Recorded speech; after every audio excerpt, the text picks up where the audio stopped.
Welcome to Outrage Overload, a science podcast about outrage and lowering the temperature. This is a bonus episode about Election Day. No, I find it very hard to talk to people, good friends, people I've known for 30 years about politics if they don't agree with me, because nothing good comes out of it. And it's always this sort of tiptoeing around. Yeah. Trying to make a point kind of through the back door, and then they're sort of suspicious. You're not going to say that again, or, it's and ironically, what people end up talking about now is sports, a new movie, anything but politics. That's Jonathan Bernstein, a writer and satirist with a PhD in literature from Yale University. He notes that many developed countries make Election Day a national holiday or hold it on a weekend to encourage people to vote. Although voter turnout on Election Day in 2020 was the highest since 1900, the U.S. still ranks 31st for voter participation compared to other countries, according to Pew Research from 2022. Maybe we don't always have to approach serious topics with a solemn tone. Maybe humor and a bit of self-deprecation can be just as effective. And that's what we're going to talk about on this episode of the Outrage Overload podcast. I'm your host, David Beckemeyer, and today we're talking to Jonathan Bernstein about Election Day, his new 14-page, beautifully illustrated visual storytelling board book that taps into this idea by aiming to boost voter turnout and civic participation through bold political satire, wit, and social commentary. We are interested in civic engagement. That's kind of part of our mission too. So I think that definitely aligns well with what you're trying to do with the graphic novel. Now, is it the same thing as when I was a kid? It was called a comic book. Actually, it's a little different. Okay, so this is a board book. We actually wrote this book because we strongly believe that people should prioritize Election Day. And the book itself is actually, it's only 14 pages, but they're made of cardboard in the style that you would recall perhaps from childhood, those thick books, pages. So I'll lift it up for you here. It's actually giant. It's 10 by 13, and the pages are this thick. So each page has a scene in it. It starts in the morning, and then it ends at night. And every scene is sort of a neighborhood. It's a little like a Where's Waldo book, but instead of following one person, you're following 15 people, and each person is on every page. So it's a neighborhood rather than a person, and it's also for adults rather than for children. So it's a pretty unique book in that way. Interesting. Yeah. So from what I gather, it definitely is trying to sort of put a humorous spin on things, but also sort of serious as well. So in what ways do you think, satire or humor can cut through some of this outrage-driven media and some of the sort of outrage fatigue that results from that and encourage civic participation? Right. Well, this book is a equal opportunity joke. Right. There are it makes fun of Republicans, it makes fun of Democrats, and it's really written to make people laugh. So I think that, I've listened to some of your other guests, and there's a lot of talk about the irreconcilable differences and how hard it is to come to productive dialogue and just the overall climate of incivility and conflict. And there's no doubt that that's right. But I think maybe one of the things that we're forgetting about, and this book tries to point this out in a very satirical way, is that there are more things maybe that we agree on than we disagree on. So I think that may be the way I'd say that it maybe thinking about that aspect would help to lower the temperature, as you like to say, and help people overcome this idea that they have something to be outraged about. I mean, my view, when it comes to the media, is that we're still these primitive creatures who evolved out of the savannah, where on the savannah anybody we encountered was a relative or somebody who was there to help us survive. I think some people believe that that's the root of empathy. And I think what's happened now is that our neighbors and our family and even our close family are less close to us than the television sets that are these giant things in our living rooms with giant faces on. And we have this sort of primitive understanding of these faces as if these were our relatives. And so our true relatives and our true neighbors take a back seat to our empathy.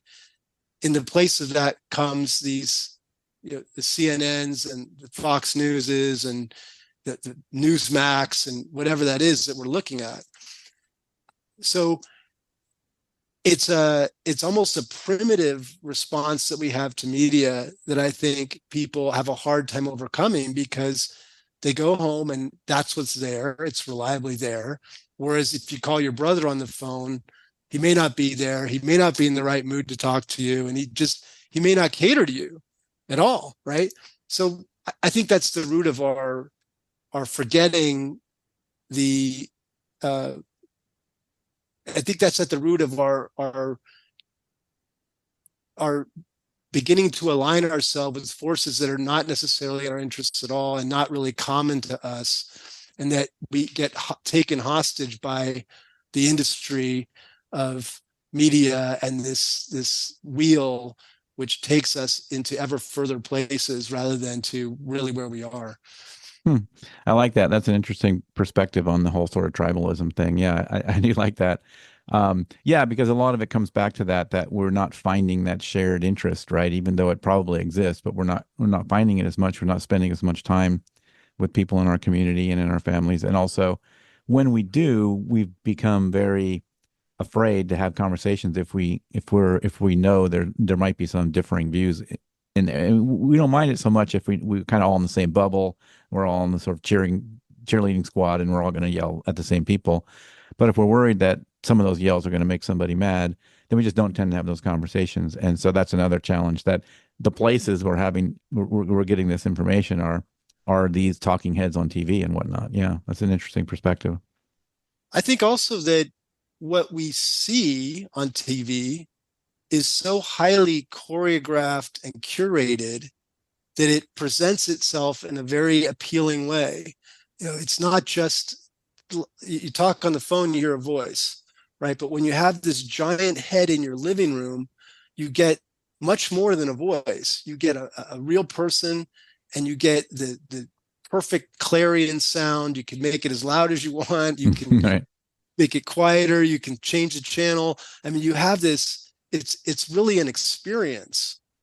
And the irony of it is that, yes, it's an experience, but it's not the intimate experience that you get from a relative. And all you have to do is walk down the street and see one after another of your neighbors tuning into the same show that you thought, or I thought, I had this connection with. But there's no connection going back. It's only the connection going one way. Right. So there's this sort of misunderstanding of the intimacy of that exchange. And also Anyway. the point you made about it's curated too, because, I mean, the news media is going to give you very assertive positions because that's their thing, that like they sort of like to set up conflict or take these assertive positions, and it's curated in the sense that it's organized around a whole narrative, right? Because they want to capture your attention, and so it's gonna be polished. It's gonna be, assertive. It's gonna make these points in, sounds pretty logical ways, right? They're professionals. That's what they do. So it can be, kind of a misperception that they've got it all right. Right. Yeah, that's a great way to put it. I think in this book, what we do is we try to make fun of this a little bit, right? So we take these information and this talking points that you get from television and from the media, and we just exaggerate it and tweak it. The book is supposed to get people talking and get conversation going and get people realizing that there are things, like I say, that we can agree on, but also just to satirize that, to make it so ridiculous. And I mean, things are pretty ridiculous, so it's hard to do now. Right. But for example, there's a guy in the crowd who's got a giant sign in a protest where it says no health care. He's protesting health care, but he's walking around with a crutch and he's got a cast on his leg, right? So just make things so ridiculous that maybe people begin to see themselves and hear themselves in rather than just hear the media, actually kind of put it to themselves and put it back into their own experience. Yeah, that, one thing we talk about on this show a lot is kind of being critical of your own side. Like, it's easy all we do is be critical of the other side. It kind of comes naturally, right? But Right. it's much harder to be critical of our own side. So, but people kind of get pretty sensitive about that. What's been, your feedback from, I don't know if you've had, folks test it out, and if you got any feedback about that? Like, are people like, it was funny until you made fun of their side? Yeah, we haven't seen a lot of feedback yet, but I think, like I say, it is an equal opportunity book, and if people take the time, they can find everything in the book. I mean, it's because there are these 15 people, and they're on every page. There's all kinds of people, right? These are people from mostly modeled on people I grew up with in California. So they're not stereotypical people. They're personal connections that I have. And I think maybe I'm hoping that there's a tradition in comics and political satire, which is that we make fun of ourselves. And we make fun of ourselves in order to see ourselves, right? In order to understand ourselves better, and in order to laugh at ourselves. And part of it is this sort of theory that laughter is the best medicine.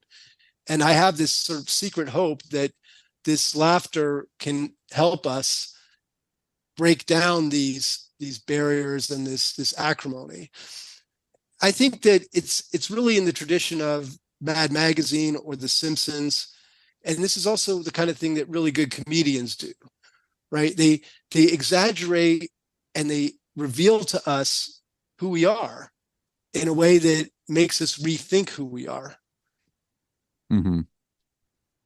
Yeah, I mean, yeah, I really like that about it. I'm a little concerned that it might be a little self-selective. I mean, the people that get this book might already be more civic minded, because one of the trends that I'm really concerned about is, and I hear it a lot, and I do a lot of interviews with just ordinary folk, kind of street interviews, and something I hear a lot is just this: I'm fed up with it all. The Democrats, Republicans, I don't, I'm over it, and that's really concerning to me. And I don't know. And so I really like the idea if we can get people to get civically engaged again. That you keep in mind that come back to the realization your vote does matter. They wouldn't spend so much money trying to get your vote if it didn't matter, right? Right. Yeah, I think that's right. I think Americans really have forgotten something important, which is that we have a lot to be thankful for, right? We really do. I mean, the fact that we're having this conversation probably wouldn't be possible. It isn't possible in some other countries. The fact that you can write books that make fun of people like this wouldn't happen in other countries. Nobody likes to be made fun of. And we've forgotten, I think, because we've come so far, ironically, and because we've had such a really lucky history in a lot of ways, we've forgotten what we have.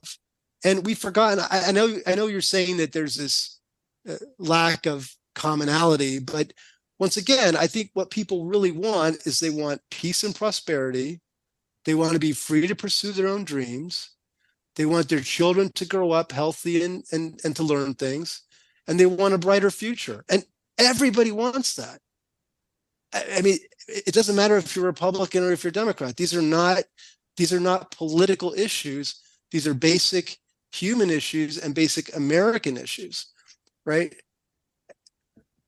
Yeah, for sure.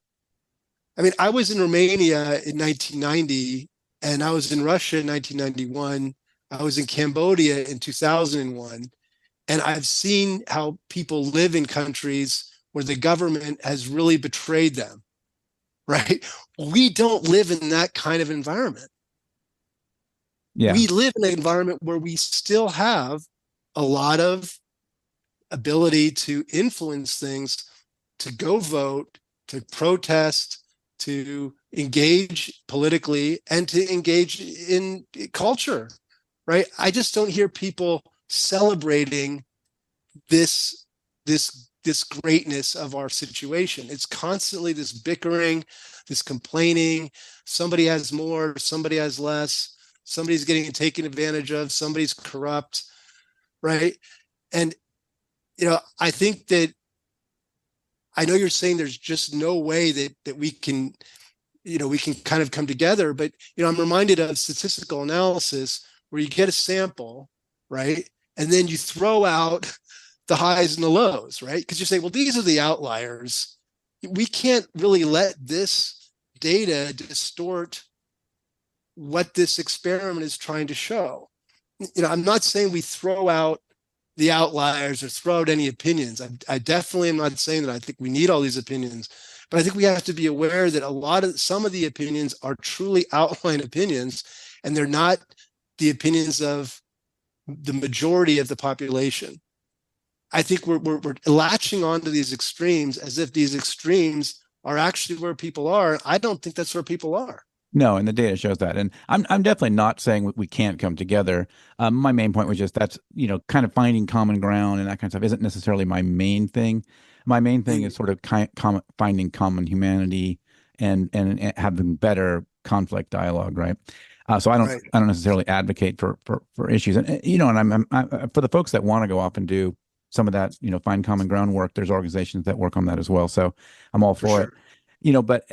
But yeah, what you're saying about the extremes and what we've really done is we've inverted that, right? I mean, it's like that big middle that's the reality. Like most people is lost, right? I mean, because those other voices have dominated the landscape, whether that's in regular media or certainly in social media, right? I mean, you just get a really bad misperception about that this is the landscape we're in. There's only these extremes. Like there's no, and so you start to fall into it and start believing it. So yeah, there's a lot of research showing that if we can start to get past that misperception, that can really help lower the temperature.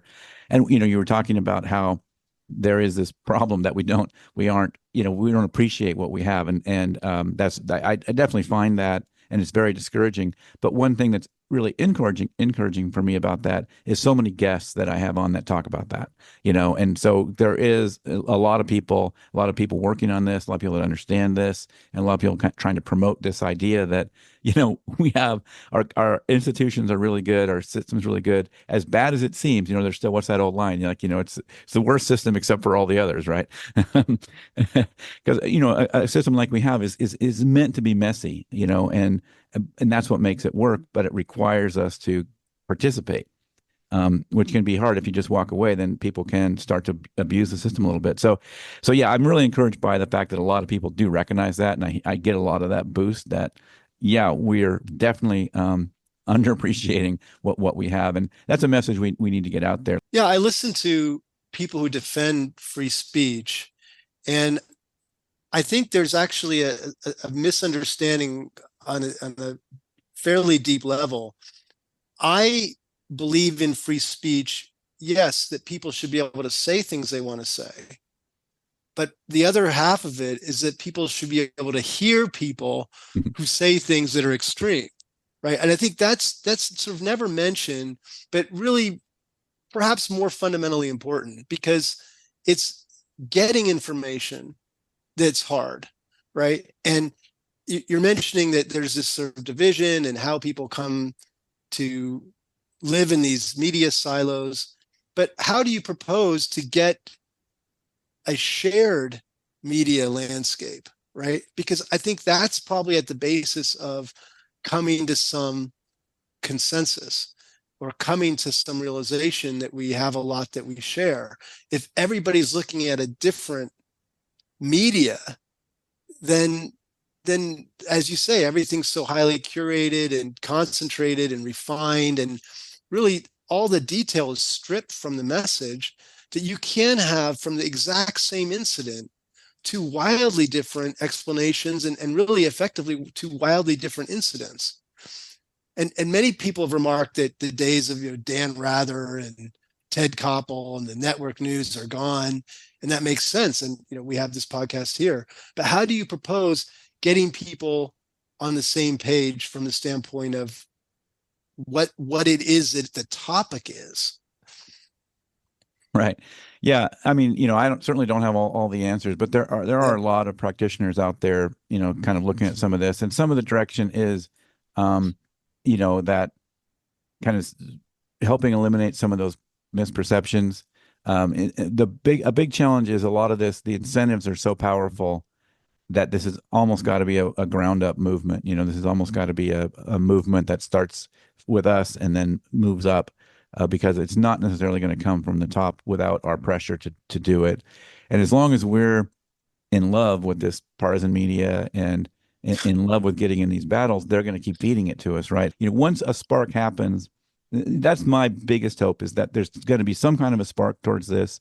And I am so towards this idea that we share the common values like you talked about. We share a common humanity, and this divisiveness is not getting us anywhere, right? We go in our silos, we yell about it. You're not changing anybody's mind. You're yelling in a silo to other people. You're just cheerleading in a room.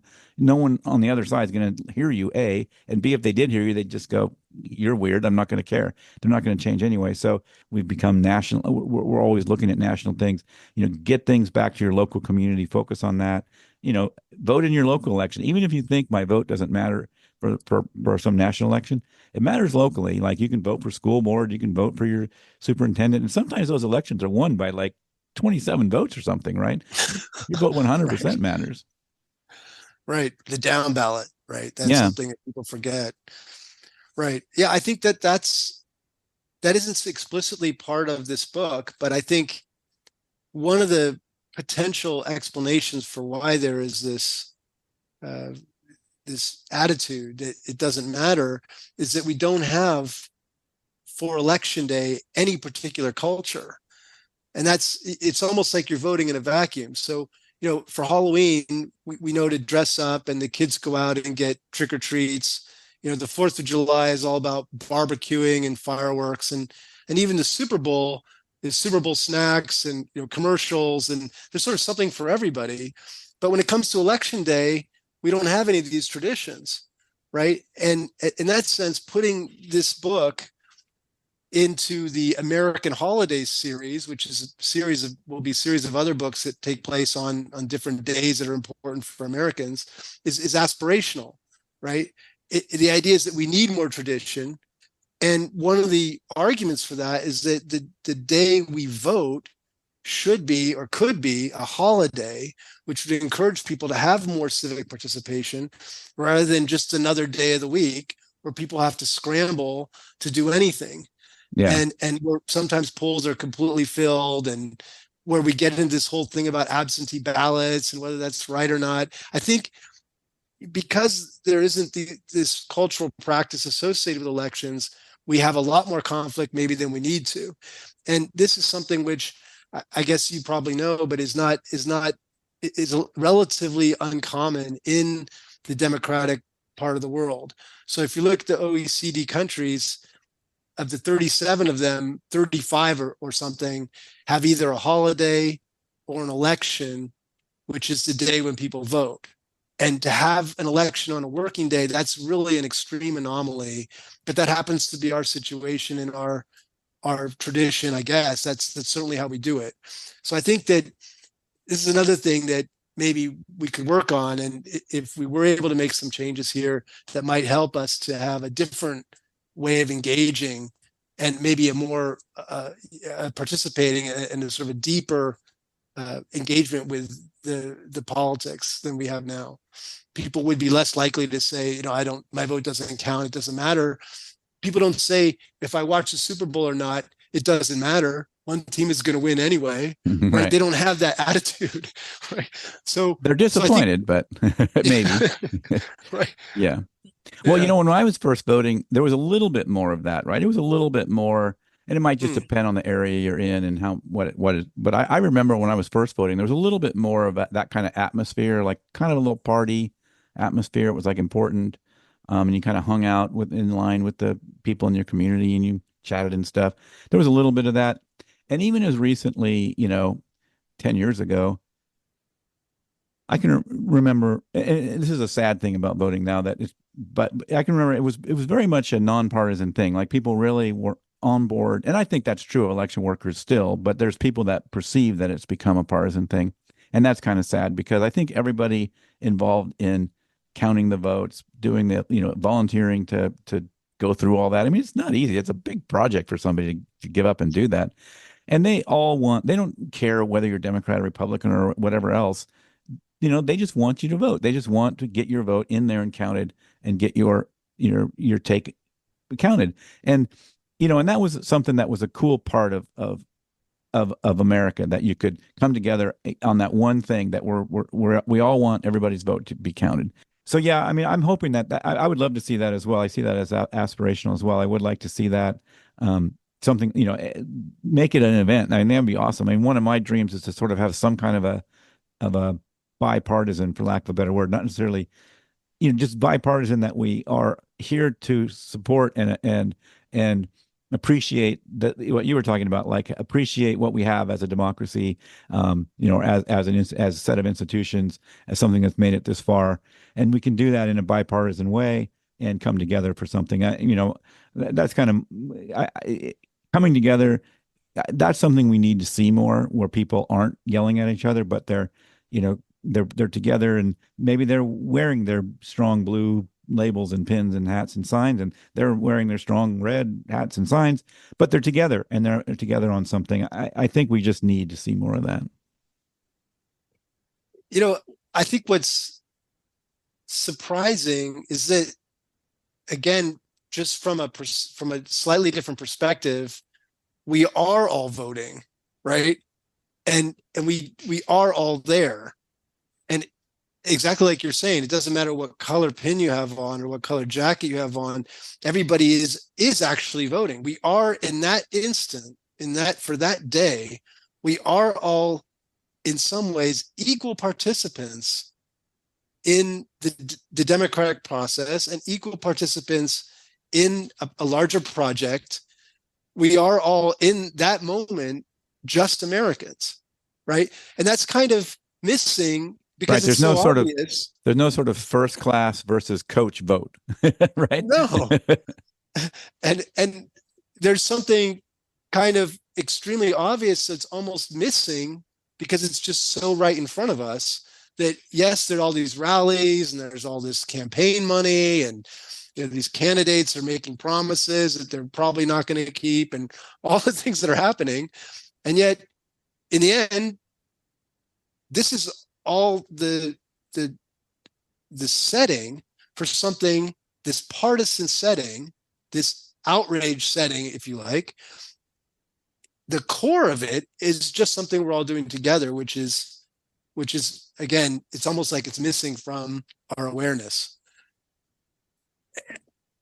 Heidegger, he talks about how the closest thing that you'll ever see are your glasses. That's what's closest to you, are your glasses. It's not the object that's near or farther, but you don't think about your glasses.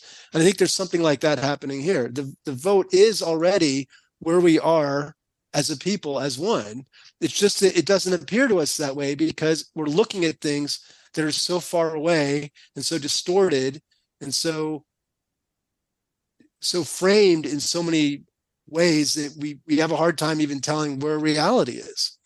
But it's really, in a way, right in front of us. So that I guess that's, in a way, the idea behind the book. It's like, let's remember that this is election day. This is a time when we are all together, and we all have this civic responsibility, which we're engaged in anyway. So let's take note of it, rather than say this is another day of just strife and conflict and incivility. Right, we're really right there in the heart of it.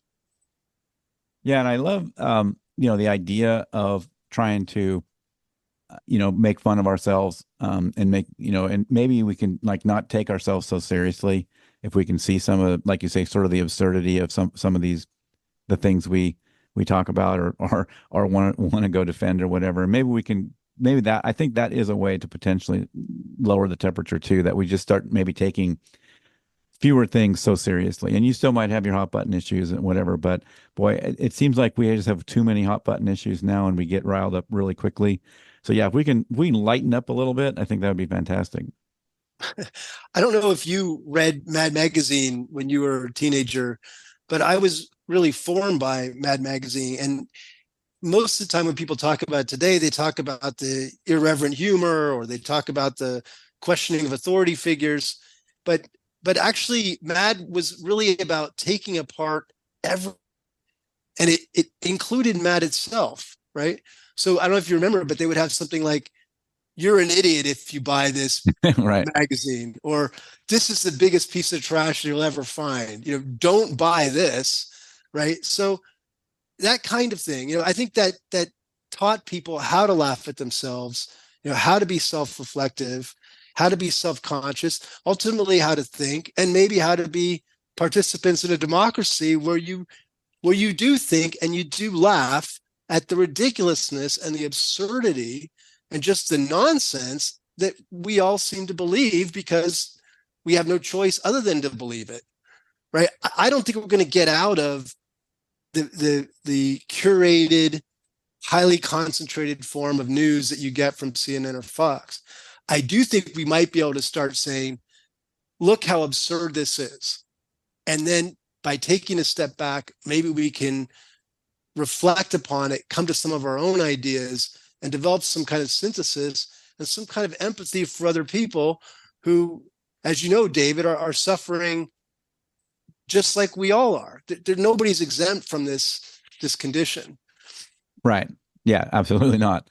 Yeah, and that's another concern that the comedy has become a lot more partisan than it used to be. I mean, you used to have the old Saturday Night Live, and it probably always leaned somewhat left, but they were not afraid to take on a Democratic president or Democratic representative somewhere as well, and they maybe still do it a little bit, but like the late night comedians have really become very partisan now, and it's not funny anymore. Certainly, it's not funny if you lean right.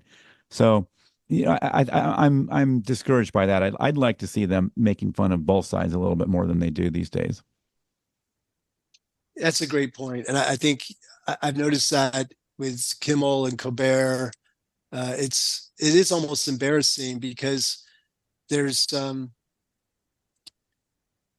a way it's a bit cheap, right? It's not that hard to make fun of Donald Trump, Right. right? He is in a lot of ways, a ridiculous caricature even of himself, right? So it's kind of low hanging fruit, and it's as if the joke is a little tiring to hear it again and again. It doesn't really bring any new information.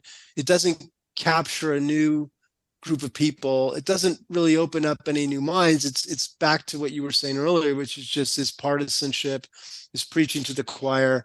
And the hardest thing of all, which is what you said earlier, is getting people to think in a new way, getting people to understand things in a new way, and getting people to be more self-conscious about what they do believe. And none of that's happening with comedy, which classically, that's what comedy was about. Yeah, exactly. I mean, it's an opportunity there that we're missing, by just making it so partisan. So I loved Mad Magazine as a kid, by the way. I did. It was great. So yeah, so how can people find the book and kind of what's the action? What do you want people to do with it? The book's on electiondaybook.com. It's also on Amazon. I think this book is actually just this beautiful book. I mean, it's the Natalia, who was the illustrator with us, she did an incredible job. I mean, the details, the color, the details include shadows. It's just a brilliantly beautiful object in itself. And because of its size and its unique character, namely being this board book, it's really an object as much as it is a book. So I want people to, first of all, to possess it, to look at it.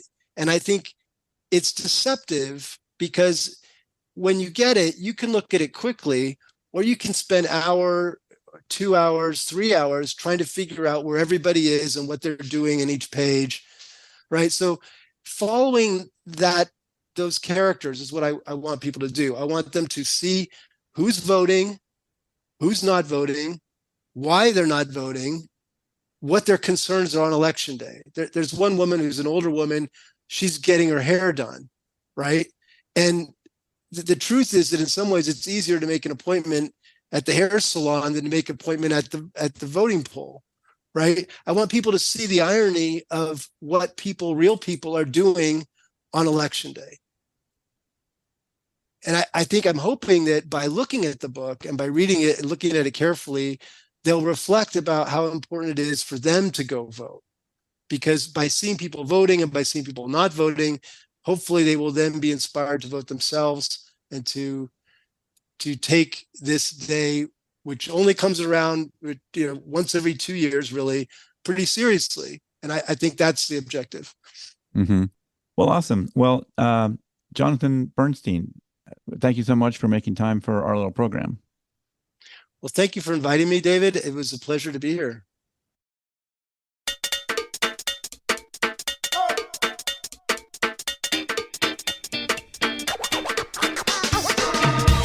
And that is it for this episode of the Outrage Overload podcast. For links to everything we talked about on this episode, go to outrage-overload.net. If you enjoyed this episode, if you found it interesting, please tell some friends about it. Post it to your social media. Better yet, text someone. Even better, talk to someone in real life. Tell them about this show. I really appreciate it. Okay, see you in a week or two.